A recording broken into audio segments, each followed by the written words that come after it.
Northport is facing tough decisions about how to pay for projects that the city says are critical, like building a new police headquarters. On Tuesday, city commissioners voting to take a step to try and figure that out.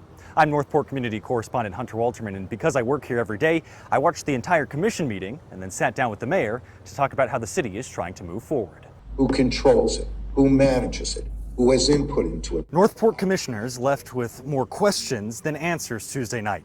The city trying to move forward on three major projects, figuring out if and how the city can pay for them. Voters in Northport sent an overwhelming message to the city during Tuesday's special election, after voters rejected bond issues that would have funded them. That passes 5-0. Commissioners voted for city staff to look closer at an unsolicited proposal from Florida Development Solutions.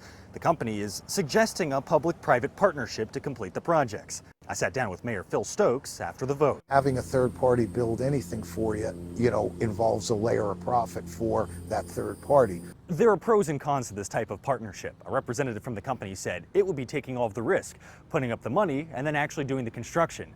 But then the city would have to pay rent on these properties, including possibly more than $6.5 million a year on the police headquarters alone.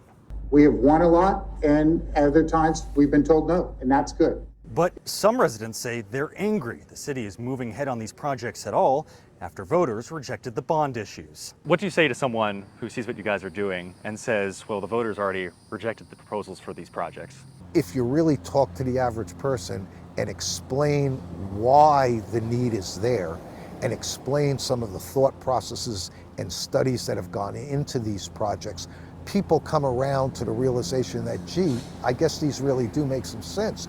City leaders say they have to replace an overcrowded police station and expand its wastewater treatment facility. Northport already on warning. The federal EPA is threatening to fine the city up to $1,000 a day if it doesn't take steps to prevent treated wastewater spills. The mayor saying that one way or another, Northport is going to have to pay for this. Nothing ever gets solved by kicking it down the road. The mayor says this is just one step in a months-long process. The city also looking at other ways to pay for this project, including a different type of bond. Northport is the only city in the state that can't take on debt without voter approval. Reporting in Northport, Hunter Walterman, Fox 4.